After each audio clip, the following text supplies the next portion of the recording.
అడుక్కుంటే కాదు అభిమానంతోని ఓటేయాలి, నాటకాలకు కాదు నమ్మకంతోని ఓటేయాలి, పొత్తులు గూడితే కాదు ఒంటరిగా వచ్చిన జనం సాతియాలి, అన్నిటికి మించి 5 ఏళ్ళు పనిచేసి మీకు మంచి జరిగితేనే ఓటేయుర్రి అని అడిగే ధైర్యం ఉండాలి. అట్లా చేయాలి రాజకీయం, అట్లుండాలి లీడర్ అంటే. ఏపీ సీఎం జగన్ అన్న రాజకీయం అచ్చం గిట్లనే ఉంటుంది. అందుకే సారి ఎక్కడికి పోయినా జనమే జగను జగనే జనము అన్నట్టు అవుతుంది. అగో సార్ నామినేషన్ వేసే కార్యానికి కూడా పబ్లిక్ పొట్టు పొట్టు పోయిర్రు. సిక్కోలు గడ్డ మీద బస్సు యాత్ర ముగించుకొని సీమ గడ్డ మీద అడుగు పెట్టిండు సీఎం సారు. తొలుత సర్వమత ప్రార్థనలు చేసి అందరు దేవుళ్ళ దీవెనార్తులు తీసుకొని పులివెందుల ఎమ్మెల్యే సీటుకు నామినేషన్ వేసిండు జగన్ సారు. అటెనక మీటింగులో మాట్లాడుకుంటా సారు సీఎం అయినాకనే పులివెందుల పరుగులు పెట్టింది అన్నట్టు చెప్పుకొచ్చిండు. వాళ్ళు వీళ్ళు వారసులం అనుకుంటా వచ్చి పబ్లిక్ ను మోసం చేయనికే చూస్తున్నారు అన్నట్టు మాట్లాడిండు సారు. పసుపు చీర కట్టుకొని వారి ఇళ్లకు వెళ్లి వారికి మోకరిల్లి వారి కుట్రలో భాగమవుతూ వారి స్క్రిప్టులను వారు చెప్పినది మక్కి టు మక్కి చదివి వినిపిస్తూ కుట్రల్లో భాగమవుతా ఉన్న వీళ్ళ వైఎస్ఆర్ వారసులు అడుగుతా ఉన్నాను మీ అందరి సమక్షంలో. పడరాని పార్టీలతో కలిసి లేని ముచ్చట్లు ఆడుకుంటా వారసులమని చెప్పుకొని తిరుగుతున్న అక్క చెల్లెండ్లను గట్టిగానే ఆరుసుకున్నాడు సారు. అంతేకాదు ముఖ్యమంత్రిగా దేవుడు అధికారాన్ని మీ బిడ్డకిచ్చింది డబ్బులు సంపాదించుకునే దానికోసం కాదు, మీ బిడ్డ డబ్బులు సంపాదించుకునే దానికోసం కాదు, నా కుటుంబ సభ్యులను కోటీశ్వరులను చేసేందుకు కాదు. ఆ దేవుడు మీ బిడ్డకు ఈ ముఖ్యమంత్రి పదవి ఇచ్చింది పేదలందరికీ మంచి చేసేందుకు. గిట్లా పులివెందుల గడ్డ మీద నిలబడి సొంత పబ్లిక్ తోని మనసులున్న ముచ్చట్లన్నీ చెప్పుకున్నాడు సారు. అయినోళ్లే సొంత మనుషులే కుట్రలు చేస్తున్నారు అన్నట్టు బాధపడ్డాడు. ఒకప్పుడు వైఎస్ఆర్ అసోంటి మహానేత మీద కేసులు పెట్టిన కాంగ్రెస్ పార్టీల షరీకై జిత్తులు చేస్తున్నారని, ఇదెక్కడి ధర్మం న్యాయం అని సెల్లెండ్లను గట్టిగానే అడిగిండు. ఇక పులివెందుల పబ్లిక్ అంటే సీఎం సారు ఇంటోళ్ళ లెక్కనే. అందుకే పబ్లిక్ కూడా సారు ముచ్చట్లకు ఆలోచనలు పడ్డట్టే అనిపించింది. మొత్తానికి నామినేషన్ కార్యం కూడా ఒడిసింది కాబట్టి ఇంకో 15 దినాలు సీఎం సారు ప్రచారం దుమ్ము లేస్తట్టే ఉన్నది.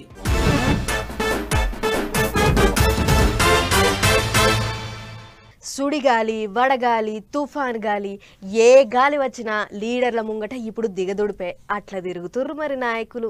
కాళ్లకు చక్రాలు కట్టుకున్నట్టే ఉన్నది వ్యవహారం. గల్లీ లీడర్లు రోజుకు 2-3 ఊర్లు సుడి పెడుతుర్రు. ఢిల్లీ లీడర్లు మినీ మోటార్ ఎక్కి 2-3 రాష్ట్రాలే సుడి పెడుతుర్రు. అబ్బో ఏం తిరుగుడు.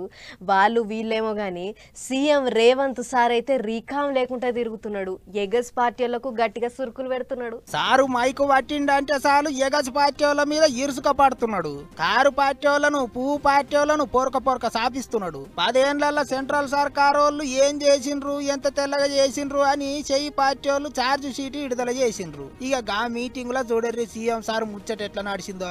శ్రీశ్రీ గారు చెప్పినట్టు అగ్గిపెట్టే సబ్బు పిల్ల ఏది కూడా కవితకు అనర్హం కాదు, కుక్క పిల్ల కవితకు అనర్హం కాదని శ్రీశ్రీ గారు చెప్పినట్టు ఈరోజు నరేంద్ర మోడీ గారి ప్రభుత్వంలో అగ్గిపెట్టే సబ్బు బిల్ల అగరబత్తి కూడా జిఎస్టీ బారి నుంచి తప్పించుకోలేదు. చివరికి చిన్నపిల్లలు చదువుకునే రాసుకునే పెన్సిల్ రబ్బర్ మీద కూడా జిఎస్టీ పన్ను విధించి పేదలు చదువుకోని పరిస్థితులు ఈరోజు నరేంద్ర మోడీ గారి పరిపాలనలో కల్పించిండ్రు. గట్లున్నదట. పువ్వు పార్టీల పనితీరు ఎట్లున్నదో శ్రీశ్రీ కవిత్వంతో చెప్పుకొచ్చిండు సారు. అటెనక చేవేళ్ల పార్లమెంటు సీటుకు పోటీ చేస్తున్న రంజిత్ రెడ్డి ప్రచారానికి పోయిండు సీఎం సారు. రోడ్డు షోల బండి మీద నిలబడి పొట్టు మాట్లాడిండు. పాత సర్కారోళ్ల మీద దుబ్బెత్తి పోసిండు. బస్సు యాత్ర చేసుకుంటా జోరుగా ముచ్చట్లు చెప్తున్న మాజీ సీఎం కేసీఆర్ సారును కూడా సాపిచ్చిండు. కారు పని అయిపోయిందని ఇవాళ బస్సు వేసుకొని బయలుదేరిండు. నిన్న మిర్యాలకు కూడా పోయిండు, సూర్యాపేట పోయిండు, భువనగిరికి వచ్చిండు. ఇవాళ ఆయన యాత్ర చూస్తుంటే 100 ఎలుకలు తిన్న పిల్లంట తీర్థయాత్రలకు పోయి వచ్చిందంట. నా పాపాలన్నీ మన్నించు అని. ఇంకో దిక్కు ఒక్క సీఎం సారే కాదు, తత్తిమ్మ చెయ్యి పార్టీ లీడర్లు కూడా ఎగస్ పార్టీల మీద సాందు దొరికితే చాలు దుబ్బెత్తిపోస్తున్నారు. మాజీ మంత్రి హరీష్ రావు సారు సవాల్ ఇసిరేటాలకు సీఎం సారికే సవాల్ ఇసిరేటోళ్ళ మీరు అన్నట్టు గయ్యన లేచిండ్రు చెయ్యి పార్టీ ఎమ్మెల్యేలు. గిట్లా లీడర్ల నడమ దుమ్ము దుమారం అవుతున్నది. మరిగా ఎలక్షన్లు ఒడిసే లోపు ఇంకెన్ని తీర్ల ముచ్చట్లు చెప్తారో, ఎంతగానో ఆడిపోసుకుంటారో చూసుకుంటూ పోవాలి.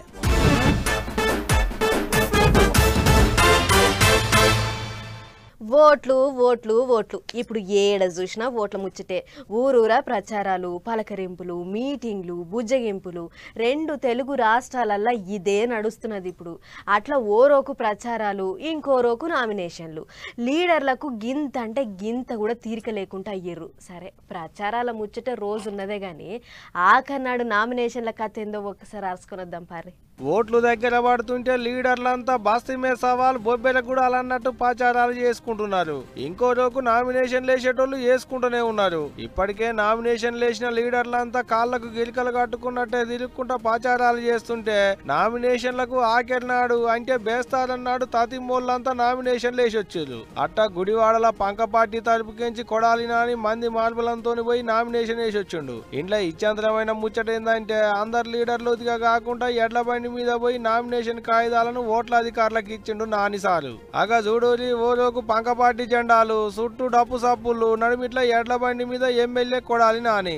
అగా చూడోరి ఎట్ట సింగారిచ్చిలో ఎడ్ల బండిని అంటే ఇప్పుడు నానన్నకు ఎడ్ల బండే ప్రచార రథం అయిందన్నట్టు. ఇక ఇదిట్టుంటే ఇటు పల్నాడు జిల్లా సత్తెనపల్లిలో మంత్రి అంబటి రాంబాబు సారు కూడా ఆఖరి నాడే నామినేషన్ వేసొచ్చిండు. అంతకంటే ముందుగాల రాజుపాలెం మండలం దేవరంపాడు ఊళ్ళో ఉన్న నేతి వెంకన్న గుళ్ళే ఇంటి ఆమెతోని కలిసిపోయి పూజలు చేసిండు. అయ్యవార్ల దీవెనార్తులు తీసుకొని నామినేషన్ వేసేందుకు బయలుదేరిండు. రాంబాబు అన్న వస్తుంటే చిన్నగుంటదా ముచ్చట. అన్న వస్తుండని తెలవంగానే పంక పార్టీ జెండా రంగులు ఉండేటి పెద్ద గజమాలను కొక్కిలేంతో తీసుకొచ్చి అన్న మెడలేసారు. అంతేకాదు జోరుగా జులుం తీసుకుంటా పోయి నామినేషన్ వేసొచ్చిండు. అన్న ఒక్కడే కాదు అలా ఇంటోళ్ళు కూడా జులుంలో మస్తు హంగామా చేసారు. అటు తిరుపతి జిల్లా సూళ్లూరుపేటకేంచి కిలివేటి సంజీవయ్య కూడా ఆఖరి నాడే నామినేషన్ దాఖలు చేసిండు. కృష్ణా జిల్లా గన్నవరంలో పంక పార్టీ తరపుకించి వల్లభనేని వంశీ మంది మార్బలంతో పోయి నామినేషన్ వేసొచ్చిండు. అన్న జులుంకు పార్టీ కార్యకర్తలు పుట్టలంగెళ్లిన శివన్ లెక్కనే గదిలొచ్చారు. శ్రీ సత్యసాయి జిల్లా పుట్టపర్తిలో ఎమ్మెల్యే అభ్యర్థిగా శ్రీధర్ రెడ్డి, అటు ఎంపీ అభ్యర్థిగా శాంత ఇద్దరు ఒక్క పాలే పోయి సత్యమ్మ గుళ్ళే పూజలు చేసి అటంక నామినేషన్ వేసి వస్తే ఇటు పెనుగొండలో ఉషశ్రీ చరణ్ కూడా నామినేషన్ కాగితాలను ఓట్ల అధికారులకు ఇచ్చింది. ఇటు తెలంగాణలో పువ్వు పార్టీ ముఖ్య లీడర్ బండి సారు కరీంనగర్ పార్లమెంట్ కించి పోటీ చేసేందుకు ఆఖరి నాడే నామినేషన్ కాగితాలను ఓట్ల అధికారులకు సమర్పించిండు. బండి అన్న నామినేషన్ కు జోరుగా జులుం తీసుకుంటూ వచ్చారు పువ్వు పార్టీ వాళ్ళు. అంతేకాదు అంతకంటే ముందుగా గుళ్ళె పూజలు చేసి ఇంటోళ్ళ ఆశీర్వాదాలు తీసుకుంటూ బండి అన్న సార్ అంగబడి కాళ్ళు మొక్కుతుంటే నెత్తి మీద అచ్చింతలేసి దీవెనార్తులు ఇచ్చింది బండి సంజయ్ అన్నోళ్ళ అమ్మ. ఇక ఇదంతా ఇట్టుంటే ఇటు హిందూపురం పార్లమెంట్ కించి సొంతంగా పోటీ చేసేందుకు శ్రీపీఠం వ్యవస్థాపకులు స్వామి పరిపూర్ణానంద స్వామి సుత నామినేషన్ వేసిండు. ఇగో ఇట్ట ఎవరు తరీకలాలు పోయి ఎవరు జాగల్లాలు నామినేషన్లు దాఖలు చేసి వచ్చారు. నామినేషన్ల కార్యం అయితే పురాగానే ఓడిచింది కానీ చూడాలి ఇక ఓట్ల ప్రచారాలు ఎట్టెట్ట చేస్తారు, ఆఖరికి ఎవరికి ఎక్కువ ఓట్లు పడతాయి, రాజు ఎవరైతారు బంట ఎవరైతారు అనేదిగా. ఇక ఇదిట్టుంటే ఇటు పెద్దపల్లి జిల్లాలో దళిత బహుజన పార్టీ తరపుకించి నామినేషన్ వేసేందుకు పోయిన మాతంగి హనుమయ్యకు ఒక్కటంటే ఒక్క నిమిషం ఆలస్యం అయిందని లోపలికి రానియలేదట. అందుకనే నన్ను లోపలికి పోని నామినేషన్ వేయాలి సార్లు అని నోడల్ అధికారి కాళ్ళు పట్టుకున్నాడు అన్న. అయినాక కూడా పరీక్ష రాసేందుకు పోయిన పొల్లగాళ్లకు ఆలస్యం అయితే ఎల్లగొట్టినట్టే గేటు కాంచే ఎల్లగొట్టిరట అభ్యర్థిని. ఇయాల రేపు నోటి మాటతోనే నడుస్తున్నది రాజకీయం అంతా. ముచ్చట్లు చెప్పేటోళ్లకు డైలాగులు చెప్పి పబ్లిక్తోని సప్పట్లు కొట్టించేటోళ్ళకే పతారా బగ్గ పెరుగుతుంది. అందుకే లీడర్ల మాటలు గట్లు తెంపుకుంటున్నాయి, పటాకుల తీరుగా వేలుతున్నాయి. వెనక ముంగట చూసుడేం లేదు, అడ్డం పెట్టి అరుచుకుంటుర్రు అన్నట్టు షేయ్ పార్టీ వాళ్ళు ఎట్లా పడితే అట్లా అంటుర్రని కార్ పార్టీ వాళ్ళు కూడా జోరు పెంచిర్రు. మాజీ సీఎం కేసీఆర్ సార్ బస్సు యాత్ర చేసుకుంటా గట్టినే అంటున్నాడు. 10 ఏండ్లు అట్లా చేసిండ్రు ఇట్లా చేసిండ్రు అని చెప్పుకుంటే చెయ్యి పార్టీ వాళ్ళు చెడా మడా ఆరుసుకుంటుండేటాలకు రేషం కొద్ది కారు పార్టీ వాళ్ళు కూడా సై అంటే సై అన్నట్టే చెప్తున్నారు ముచ్చట్లు. గులాబీ బస్సు కట్టుకొని బయలుదేరిన మాజీ సీఎం కేసీఆర్ సార్ కూడా బండి మీద నిలబడి చెయ్యి పార్టీ వాళ్ళు అన్న ముచ్చట్లన్నీ చెప్పుకుంటే గిదేం రీతి మాట్లాడే తరిక గదేనా అన్నట్టు ఇసుకపడుతున్నాడు. 2వ రోజు యాదాద్రి జిల్లాలో నడిచింది సారు యాత్ర. పొదుమీకంగా భువనగిరి చౌరస్తాల బస్ ఆపి ఇక గట్టిగానే పూసగుచ్చిండు పబ్లిక్ కు. ఈరోజు ఏం జరుగుతా ఉంది, ఒక పార్టీ ఏమో దేవుని పేరు చెప్పి ఓట్లు అడుక్కుంటుంది, ఇంకో పార్టీ ఏ ఊరికి పోతే ఆ ఊరు దేవుని మీద ఓట్లు పెట్టుకుంటుంది. ఒకడేమో ఓట్లు ఒకడేమో ఓట్లు, ఇదే జరుగుతుంది కదా.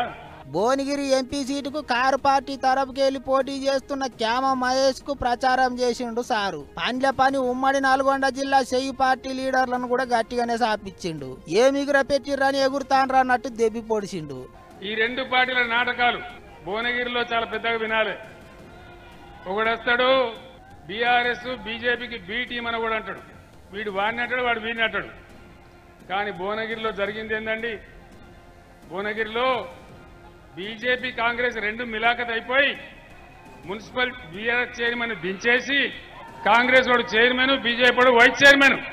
ఈ మాట నిజమేనా? మరి ఎవరికి బీ టీం?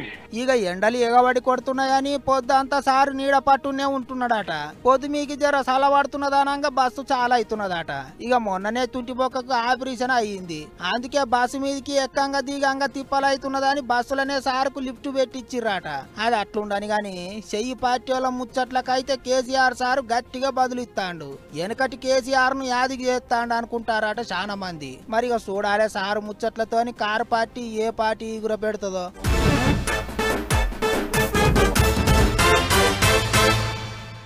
ఎలక్షన్లు వచ్చినాయంటే చాలు పార్టీలన్నీ వరాల వాన కురిపిస్తుంటాయి. ఉత్తప్పుడు అడిగే దిక్కుండదు కానీ ఎన్నికల టైంలో మాత్రం ఏం కావాలంటే అవి పుణ్యానికే ఇస్తామని అంటుంటారు. ఫ్రీ ఫ్రీ ఉచితం ఉచితం అని అనుకుంటా ఉచిత పథకాలతోని మైకులలో మోత మోగిస్తుంటారు. అయితే ఫ్రీ పథకాలతోని వచ్చిన దానికంటే పోయేదే ఎక్కువ ఉంటుందట.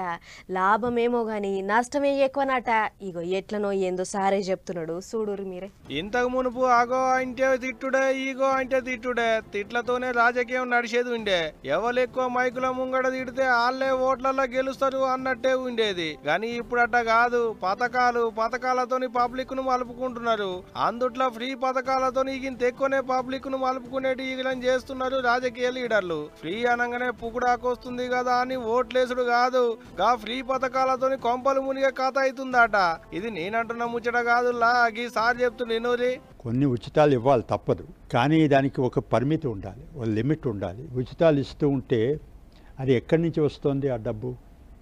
ఆ డబ్బు ప్రభుత్వాలు అప్పులు చేస్తున్నాయి, అప్పులు చేసి ఉచితాలు ఇస్తున్నాయి. ఆ ఉచితాలు ఇవ్వడం మూలంగా కొంతమందికి మేలు జరుగుతుంది అనుకుంటాం, కానీ ఆ అప్పు తీర్చాలి కదా. అప్పు తీర్చాలంటే ఆ అప్పు తీర్చే బాధ్యత, బరువు మన తర్వాత జనరేషన్స్, తర్వాత తరాల మీద పడుతుంది. సో ఇప్పుడు పన్నులు ఎత్తేసి, ఇప్పుడు అప్పులు ఎత్తేసి ఇప్పుడు ప్రజలకి ఇస్తూ ఉంటే తర్వాత ముందు ఈ అప్పులు ఎలా తీరుస్తూ ఉంది? ప్రజలకు ఏమిటంటే నేను చెప్పాను కొన్ని ఉచితాలు ఉండాలి, కానీ దానికి ఒక పరిమితి ఉండాలి. ఆగనాట ఫ్రీ పథకాలు ఉండాలన్నట, కానీ అద్దుపద్దు లేని ఫ్రీ పథకాలు పెట్టొద్దు అంటున్నాడు. అంతేకాదు ఈ ఫ్రీ పథకాలతోని ముందు తరాలను ఎత్తిన అప్పుల కంప పెట్టినట్టు అవుతుంది అనుకోవచ్చుండు గీ సారు. ఇంతకు గీ సార్ ఎవరో చెప్పలేదు కదా, పేరు దువ్వూరి సుబ్బారావు. రిజర్వ్ బ్యాంకుకు పాత గవర్నర్ గా పనిచేసిండు అటగీన. అట్టగీ సార్ రాసిన ఒక పుస్తకంలో ఫ్రీ పథకాలతో వచ్చే లాభాలేంది నష్టాలేంది అనేదంతా పురాగా రాసుకొచ్చిండట. అట్ట ఇయ్యాలగా సార్ రాసిన పుస్తకాన్ని గీతం యూనివర్సిటీలో విడుదల చేసే కార్యం కాడికి పోయిన కాడ ఇట్టకి ఫ్రీ పథకాల మీద సార్ మనసులో ఉన్న మాటను బయట పెట్టిండు. అంతేకాదు గా బుక్ లో కూడా రాసుకొచ్చిండట. ఇప్పుడు సార్ మాటలు విన్నాక అవు బరాబర్ వాజీబే అంటున్నారు చాలా మంది పబ్లిక్. ఏదైతే గానీ సార్ చెప్పిన దాంట్లో కూడా నియతుంది అనుకుంటున్నారట ఇంతమంది.